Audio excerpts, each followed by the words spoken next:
Yesterday, a tragic helicopter crash in Adanse Krofom claimed the lives of 8 cherished members of our Ghanaian family. Now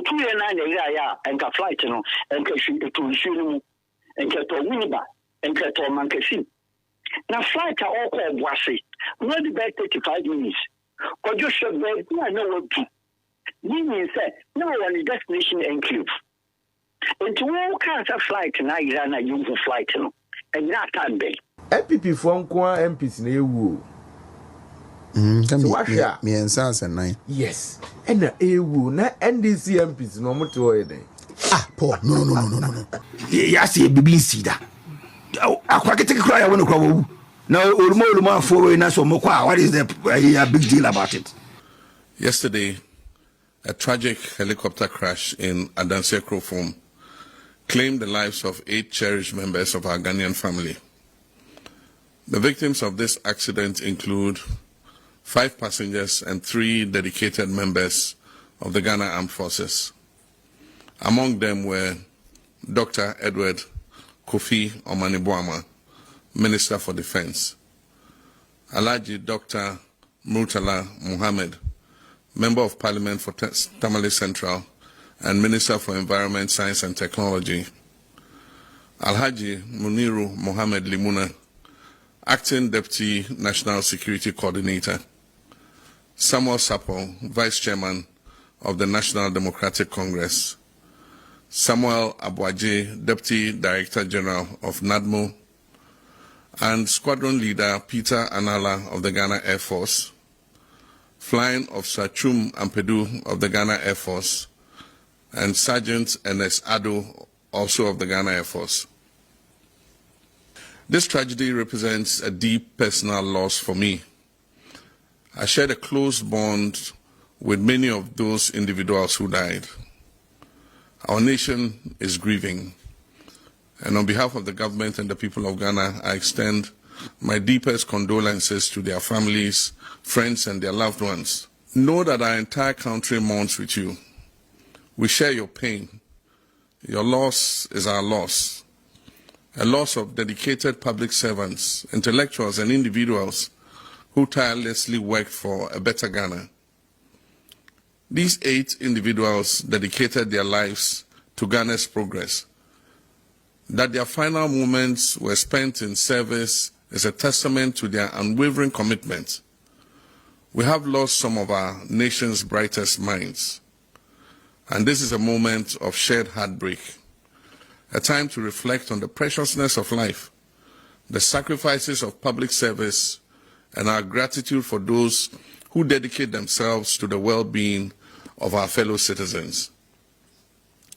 Squadron Leader Anala, Flying Officer Ampedu, and Sergeant Ado were dedicated members of our Air Force, embodying the best of their profession.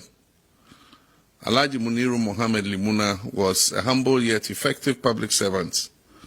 Samuel Sapong was a respected statesman, and Mr. Samuel Abuaje was a promising young leader. Dr. Omanibuama was a brilliant and dedicated leader, and Alhaji Dr. Murtala Mohammed was a passionate voice for his constituents and a champion for environmental stewardship. These gallant men each served Ghana with distinction. And as we mourn, questions about the cause of this tragedy are only natural and important. And I want to assure the families and the nation that the Ghana Armed Forces has initiated a full and transparent investigation into the circumstances of this crash. An investigative board of inquiry has been set up to investigate the cause of the crash. The flight data and cockpit voice recorders have both been retrieved. All 8 of the bodies of our departed comrades have been retrieved, and the government is in close touch with the bereaved families about identification of the bodies and final interment. In this moment of national grief, let us remember that we are above all Ghanaians, united not just by our nationality, but by our shared hope, our shared humanity, and now our shared sorrow. Let us set aside our differences and offer our collective compassion to the bereaved families. This is not a time for division, speculation, or political point scoring. It is a time for strength, for empathy, and for the enduring Ghanaian spirit that still stands tall when all else has failed. Let our words be of comfort, our actions be of kindness, and our unity be the tribute we offer to those whose lives have been lost. To the families, to the Ghana Armed Forces, to the ministries and departments that have lost dedicated staff, and to the National Democratic Congress, which mourns the passing of valued members, may you find strength in their memory and their legacy. May we all be comforted by the knowledge that though they are gone from our sight, they remain forever in the spirit of the nation they so faithfully served. On Saturday, 9th August at 5 p.m., the nation will gather at the forecourt of the State House for an evening of reflection and memorial in honor of our departed colleagues. Books of condolences will be opened simultaneously at the Ministry of Defense, the Ministry of Environment, Science and Technology, the Ministry of Foreign Affairs, the Ghana Armed Forces headquarters, and the National Democratic Congress headquarters, and also the head office of NADMO from Sunday, 10th August to Thursday, 14th August. On Friday, 15th August, an interdenominational state funeral will be held for the 8 heroes at the Black Star Square. My brothers and sisters, my fellow countrymen and women, may God bless their souls, and may God bless our homeland, Ghana.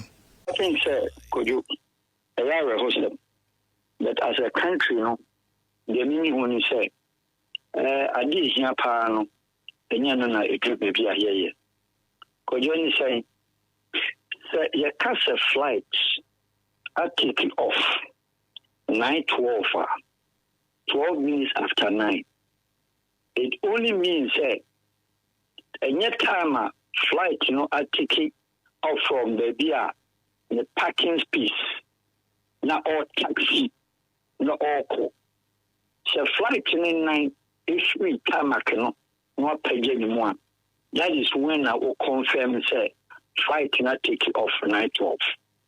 Now, because you are saying we see, the yet said the moment media for you, and you will interview some more yet. I would make you some more, and one will be at the year, because the technical details of exactly what has happened. I'm so sorry and sad over a country said. Air Force and the air controller and the owner of Ghana International Airport. The airport is managed by Ghana Civil Aviation Authority.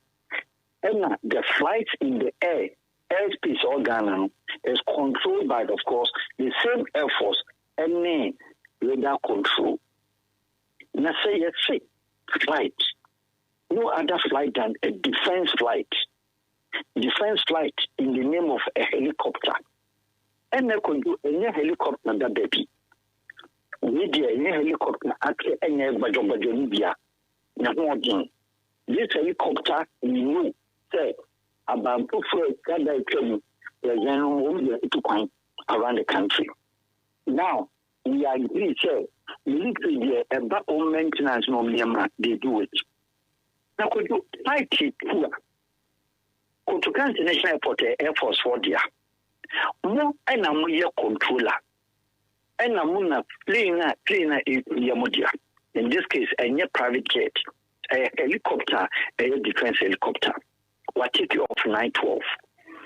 Air Force idea we said, oh, radar control there, and you but of course, radar control unit, and no more communicate on every flight in the country. And yet, the Ghana airspace now, Air Force has an information through the radar control vis-a-vis the two of them. And today, neighbor, will flight to 9:50, 9:12. But you say, with helicopter, and you're passing the jet. I do know, say the routine, route bang, and the man, meaning that radar control. That is your friends, the radar control, route bang on demand. But your helicopter and taxi will move from just about 5-10 meters away, baby. Say, the turbines in here, or power no storm air and no any gravity we are helicopter take it off. But take it off and all call Boasia.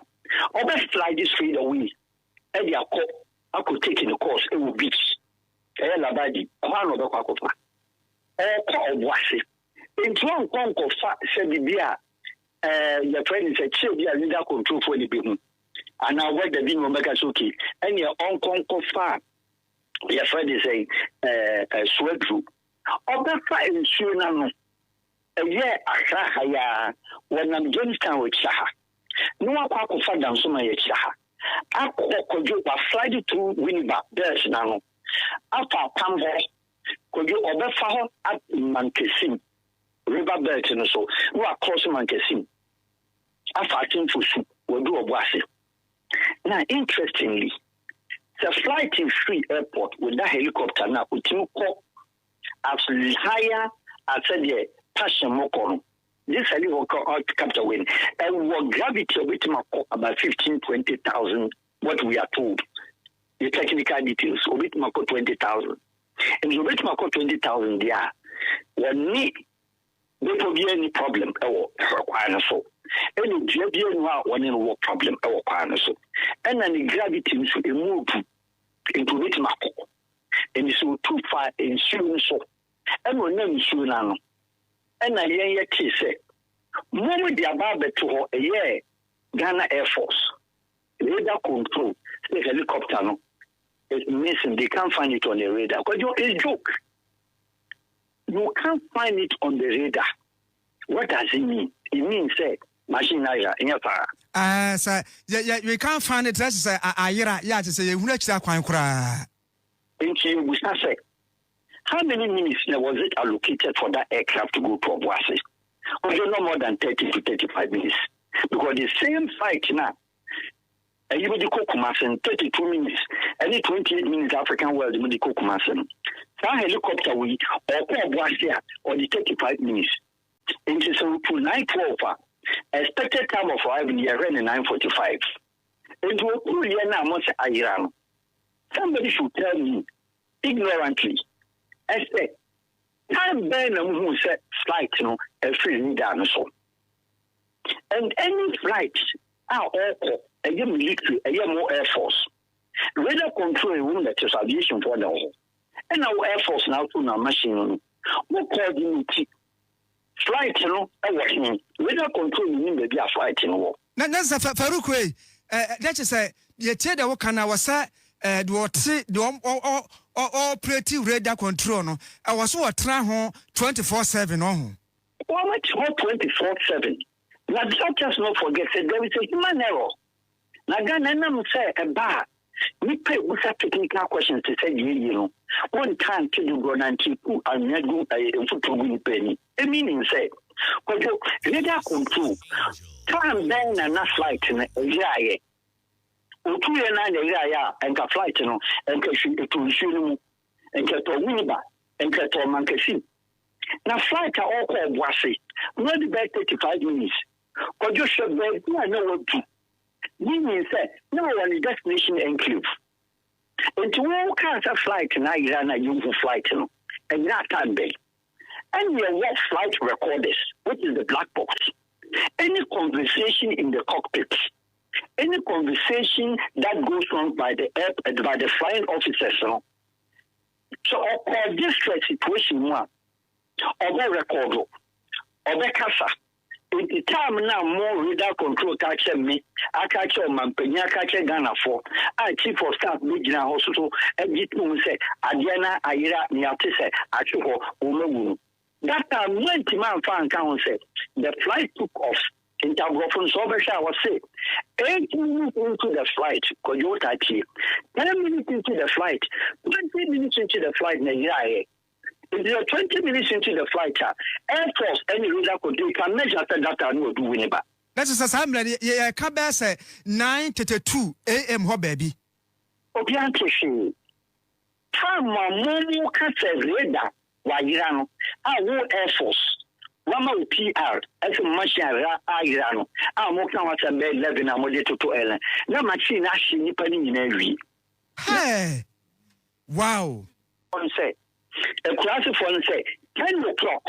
Papa back on here was say, one day you know you watch at one way, Juma. But now I've got 10 and pound Ahibia. Where back on some interview, also they are not pana, na machine barbecue. In the interesting and technical details here. Medical said it will take that helicopter 35 minutes to reach your base. In the Serbia, no one always will do the destination. Into the country machine, Ira. Yatiate, a yatambe. Time burn a machine if you read us. So the monitor the coordinator on the flight, you know, so sorry. And I said, this situation, pilot, send a signal, said, when you forget. And I said, Ghana Army mechanic say, when a machine, any helicopter military use it is equipped with what is called night goggles and a foggy goggles. Fog goggles, no matter how, military jet, it doesn't quite everyone. And I'm chatting to me after the technical issue. But this is one of the views said. When to mean saying, ancient country Ghana, apart from details, Makacha President Omo so Yahoma politicians, no many that announcement.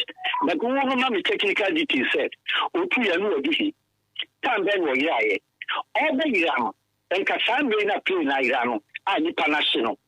And their conversation between the pilots and the radar control. Our accidents is aviation, and the first thing we're looking for is the black box. This black box, the coroner said the acquisition of skeleton day ban. You need aviation. I from crack aviation investigators, and for them at Ghana Air Force. There a class of phone call markers, any soon, any panicano. Yes, Marco for cosmetic, Marco Franca say 8, and the other. Yamin we shall put in Yao, nameable. But again, beyond. Yet you are concentrated on Adaka.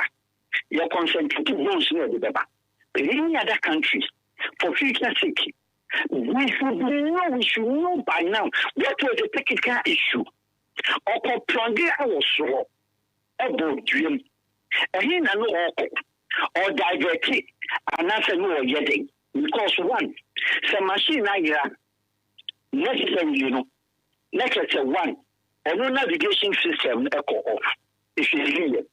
And after for whichever reason, we are communicating well from the radar control, because with private jet, and answer what a helicopter one. Radar control, so when you come out, they screen at them. When you shout to you are too low, go up, go east, go west, slide. What is our messages in Naba? I don't think a radar control form for our messages in my. In whom the time chairman say, a year now, okay. We last communication to the aircraft now, say. Now, could you remember, see, team for say, Ghana. Then you want the longest and the farthest radar control system monitor out the West Africa. Where do we be? Mali will be. Nigeria will be. And the flight is 200 kilometers away. Ghana radar control team flight, That is Sabia, if I best look crack out in Nama, a Sanya Tin and Ray, a yan tan tibiano. Nekaba, you flight, Now, flight, I told you, I'm not going to say. Your airspace, and your plane to a gun and one, planes may be. Now, saying a radar control for one channel. You're a passion, or 13,000 feet. National.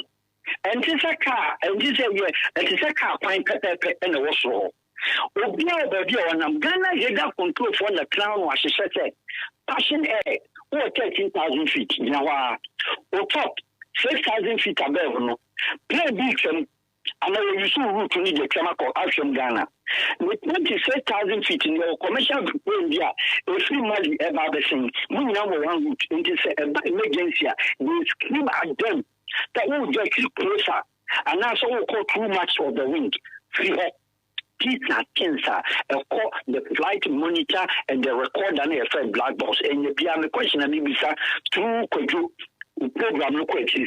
One, your questions are skeleton about one. When you say black box, no black box. Na time Ghana Air Force we get to about 11 so no flight in Iran. That time no any time presidency na omo announcement say plane the confirmation and bia am general no important na mo peden. What will they doing there? Because some military aircraft and the Air Force and the problem about helicopter paper, yamfa car, and yamfa banshaba, and yamfa in a coshe. It is our cosmetics na yet na interest in this government the Obama government information. Allow them. But more men in uniform, you have no business at the presidency. What are you supposed to do? You have one aircraft in your home. More than a cashier helicopter take up the helicopter and the caution. Yamucha Ghana Army say more parachutists and now say more friends Air Force only rope is form. And it's a multi measure. And a munya message to crowd say a plane not yet to Caribbean. When you study our Ghana Air Force and over to come flight, you know. Young first soldiers and soldiers are training women. Young who told the Ahoma air sunny. Yet we don't call the air because that time no location. We couldn't do that because at that time no energy 30 minutes. Every flight, emergency, every flight from Accra, Air Force Base, every Kohona. Soldiers would have been on the ground. They could have solved the situation. Say, on to me, you said the power share. But go to my BB. That is what military is trained for. Now, helicopter theater. Military, they are more back now call for farming. Seven classes from Puma Food. And the whole country, where you eyewitness report, we have the technical report, we have a technical report on my end. Ghana Air Force, Ghana Army, Veronica Ajo, Madame no Lieutenant. And then let's ignore my planet people can be. Can be no who's Iraq. Who will radar control, message break, na black box, you panic the while in the media. We need to know the communication. I tell you, the last distress message, the last distress call, because the radar controls from Monica. And then in the goggles crying, they would have screamed and told him, say, Papa, who are inside the forest. And now, baby, I was really close to mountains. Oh, Farouk, what my mouth for soon, in fact, what analysis now, you know, but here Facebook, no, so nipa best 1.6 a good show. I would have require more, in fact, questions now, Busano, Dibusa, papa, oh, me who baby, I mean, fast, I'm no crown fat. Some is a military fight at Yapo. Now you need jet. You won't call a passenger jet in the park of military fight. You have the helicopter. Where the cashier a switch we know. Now you intimate passenger can call. You intimate passenger can helicopter hanging. I near to a word in the Bako in the Gano. You are going to Gano. You intimate messages you will race. We will 7 crackers and a district. And also, let me look at another new please, it is beyond the cosmetic approach. And that kind of this were things beyond recognition. After you say, I dear Chia Kraras, a botobi, yes, a womagumo, questions bebre, and a legitimate question, Abusa Bako, be time one, a peja in the mono. Time one, helicopter, no, ye ties in the free grounds, no a cashe, no peja, you know, 9:20, 9:12 a.m. Kwasi set time one information by say, no. What's the say on Kwanwa? Now we are talking about 2-hour interval. Which is not possible, Chelsea. That's with a simple thing. And quite a fun recording setting a machine in Shidaba. Or the 35 minutes to 37 minutes now, but since you were doing destination data. Most of the 11 o'clock, now we go to plane Aya. It is open Aya. You must have a radar control. You can't just tell me ordinary say na machine na me say what the last message it's only me panic attack and now only the up to 9:20 no obey apam and that's a machine na me say that is the apam A whole number starting. And then the Ghana Air Force, that time, okay, radar control. The time you miss a contact with the flight, no, that time, no, not a military helicopter, second one, no, we put that. No, that because the routine, it's way to wash it. If you come out to crash, you said was up on us. So, say, Ober comment, they say, said the SCIA, said the SCA Kokui. Just say, one more 2 months after international expert, I'm a Bagana, no, or Mobabua, black box, no analysis. I can tell you for fact, the best aviation investigators, who are, of course, the Americans, the Chinese, the Brazilians, only the worst problem we see, Brazil especially, or Amazon forest, only to get a bit of Ediaso. But what I mean is, the information will be distorted. It will be distorted, meaning, say, so Crow could do, I report them say, we have the busiest airport. And our airport, I'm saying on authority, is manned by Ghana Air Force. And they're managed by Ghana Civil Aviation. So international flights are back. Here them with 340 passengers, 384. British Airways. You walk 787, you see the 777 flight, you see Zimline, you see Airbus 300, you see Kuma. The airport nation, because you only 2 fire tenders. Fire tenders too. And this is 2 flights to create a problem with aircraft in the tarmac and as well. Only 2 aircraft.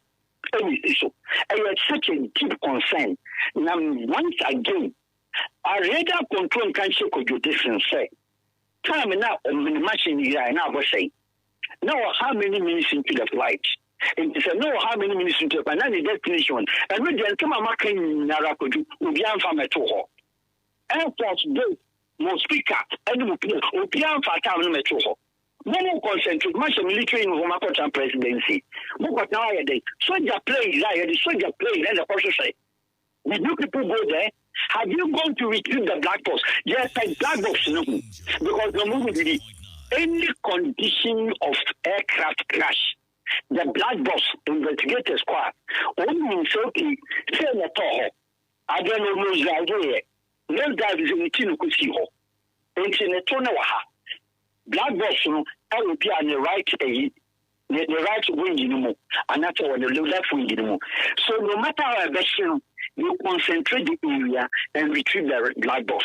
Black box may be of communication, data conversation, cockpit conversation, and at the flight data and anchor, you don't have a problem. And it is now our distress situation or that no pilot in this world. But you want 2. Yet me as a country, security-wise, Nancy Chinese for any Jew good, any Jew Sika. I saw Galamsi, and who quentin and near quite this debate. And really see, but the first thing as a country in the commission said, your Galamsi side to do a war. There could have been what is called unfriendly fire. What is unfriendly fire in aviation? Meaning, said, a big crowd, shoulder to air missile, or military helicopter says trial, or we can take your mobile attack on Galamsi side, or be making a blue. Wow. A single engine. And it's a tube and an unfriendly fire be. And a shoulder to air with another grand artillery be. And a canwa. But you don't know. Did you come the area? Because I need to follow. Shoulder to air with our sister. But Professor Yamaba, omit my sister in pieces. Then Chinese phone. It could be any other interested party say. It be a flight in a bag, women say, because helicopter there no lower 1,000 meters. 1,000 meters because your dead end of landing 3 minutes. Flight to be able to take 1,000 meters, or the 3 minutes. 1, 2, 3, 4, 5. We will do 10 no land in 3 minutes. In the 3 minutes less and no land, where was the flight? Who were doing? I didn't buy or what our mountains now, or cut plunging into tree, or go to the machine in bar form. Let's look at the option set. Or we could fire people, man. The fire be called machine back in plane. A corny head, a corny winger, helicopter, the never form. Because we're losing gravity. Or losing gravity at the weight in the pepper. Because your machine, Air Force of 4, I don't know, with the weight, the gravity, no what part why the what properly why you ramp machine I take it up what slide that to do. We need man is you took off 912 machine naira ayira wa hin e dem you are a conversion with my gra. Na ye naira ko the concentration say young military nkom no mo kopen ka sense sa. But men who see according off men who aviation inspectors equal polythene bag, equal proper special bag. Only this is the pieces and particles. Because of pieces and particles now. And since you know, a batch, but in case you bring out these are the concentration of aviation investigators of a class area. What would they do? Say artillery being going on. They'll be able to know it. See, in your black box now, you'll be able to know it. But I can still tell you that the mechanism. The black box means it requires no distress. None equipment of in terms of navigation. And I said it was 240 because of the on 9 goggles in continuing format. Or that can say, a reader control say, where am I? Am I safe to land? Am I close to land? Am I in? And yes, a helicopter. I need to get a helicopter. But you make my turn around every minute. And net jet, private jet, and your friends, a passenger jet now, what could go around to do circumference, 360 degrees and sana, what a baby to keep up. No, helicopter is instant turn around, and you go and cover 10. And then let me put on records. These are seasoned flying officers at your work. Yes, you know. He flies. Only President Mahama and President Banyamna that they fly with him. Flying officer on your specialist and I say only machine in them. You won't do that. They don't quite can back. You will not do that. You need a gentleman. They will not do that. These are boys that will fly machine in the VR.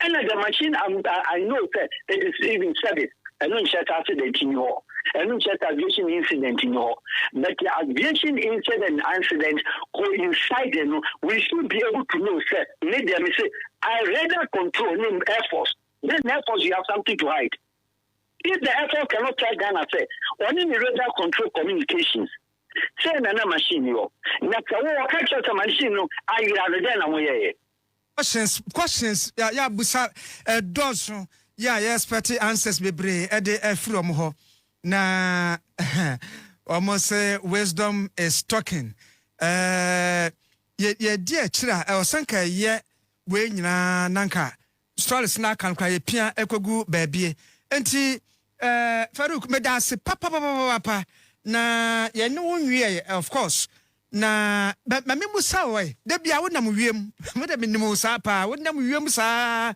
etutu kan kwa fa ma so sa briefly after the who are kakra especially flying in Ghana so we nam Ghana wiem sa no who kakra ba na Ghana airspace is safe. Nigeria can be became Abacha and the best stop here. Nothing we promote general there. Now we should face with one or one military aircraft is over Kaya. Almost every month we are military aircraft to Nigeria. Abacha Bayern and we'll catch your Air Force for and say, what we are next to in command. Flight to you will not any sergeant called in the Air Force Commander in Nigeria. And I'm with him. Now, me personally, until only 2 years for information, Poland government, Air Force Poland, all of my flight, helicopter type will be any other setting. Other helicopters are meeting in now almost won't be to a refurbishing, etc. So I was part of the consultants and the consortium. I was in Krakow and we boarded a helicopter of that type from Krakow to the friends of Warsaw. In the cockpit, the Polish cockpit radar control, they shout because near pilot, not the machine in Europe. We were only 4 people in the flight. Not the machine in Europe. Or the soul enter. They shout at him and say, you can't go through that fog. You can't go through that cloud. Lift. Do this, do that. 4 hours journey. And when you from Krakow to Warsaw, 4 hours helicopter. And when you BBC, it went up. Or more than 17,000 meters away. No, an incident with Balkan Airlines in Nigeria. it happened, say, now the same Ross Terino were back inside the Lagos buildings in Victoria Island, which is a airport. The tank got imagine said private jet, passenger jet, now all lifted. The maneuvering was very rough. Plenty of military aircraft, soldiers aircraft, military pilots, they're trying to train them is maneuvering. Dear Chira, so ye di adwene de Chira, ye behwe frau. International relations expert Farouk Al Wahab. Menua, that's papa, ye come on dear, afena yashasi.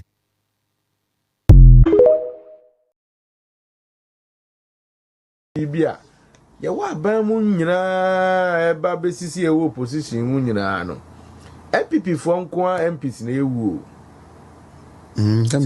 me ensa nan yes na ewu na NDC MPs no mo to ye den Paul no Poyando no yo I will not take this Poyando don't take it no Poyando you go there so we town fun kwa se obewu na se onwura ni nyame asem okay ewu die mesre the American say mate sre me na the American say me dem you very observant oti ase ya hwa wo mo a ekọ nyina ye MPP fo nko a eti ede ben ne ye mpanifo no eti ho a omo ye minim se abusua mu kura me abusua me frɛ mu no se obi wu mu kura ye kɔ hwehwem oti ase ye kɔ hwehwem enti MPP fo empanifo ye kɔ bisa ne hwehwem enti na NDC fo ti wo ne ye de nko a na ekɔ ede na so mpe but eno am say yenkɔhwehwem sempaya na beba ayemmo ahwenye ne be ayenye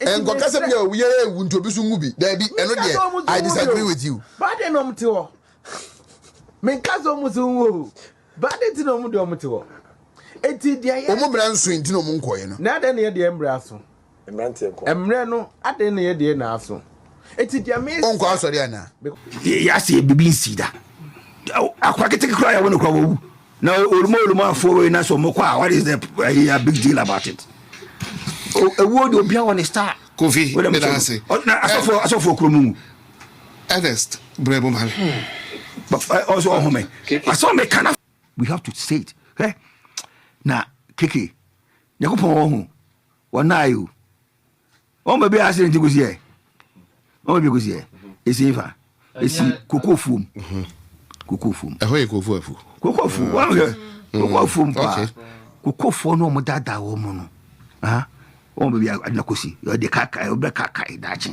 se esi kokofu na mo sisi kokofu no o twantro kire kokofu no se bokofu adu Kofi it wa for so the politics me ka asem na be si asem so asem se asem to the spiritual realms me we asem te no bibia be si bia nyame na menasi ti nyakopon o se me ka cho se akando nyakopon nim so akwa no ba ye health minister ena o ma ase ka krebi to no kwa ho no ena Rashid ne ba kumase ti God was telling him so be ye health minister na sir all the health projects in Iran continue them because it's necessary keke waka che kokofo ne say obema mo 7,000 ba mu a now after the kokofo de mu na ni ato so eduro ma kom 128 cedis e da kom musika ho na de chen ya now player dem penifo best en wotwe akoko wura kokofo pum akokum wo mo hwe na ka say kwa keke don't take things for granted oh. God is reminding you don't lie to them again. In their politics, I'm telling you as it is, you lie to them. I'm from Kotwaba, Emma, Mahama Bayeno. These were some of the lies they gave them about the plane. They lied on the plane, they lied on the cocoa farm. Intino, sir, and one coupon so, a diabom so, Mudia Mufanka cam. Where the next remembrance. It's way that be a Kofi. I'm struggling to understand now, what's being here. So just what to say, me on the other to my senate. Because Miss Ramwada, Mumpenians as them. Nanza, the pan said that Yamia Mwana Sanwa Gimia, the Bobany nada figure me.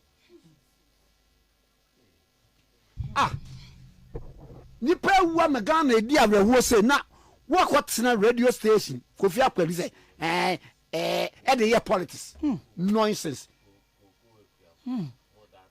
say wa mo dada koku akuafo na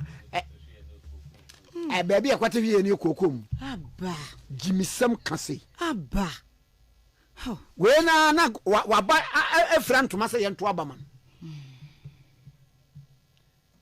Ghana no adu baby aso obi be pe o man na dwa so e flag bearer e se ko hwe na dwinim mi da ne nyam se Kofi Akweli onim nyanso na em se Ghana fo afi na mu what kind of nonsense is that?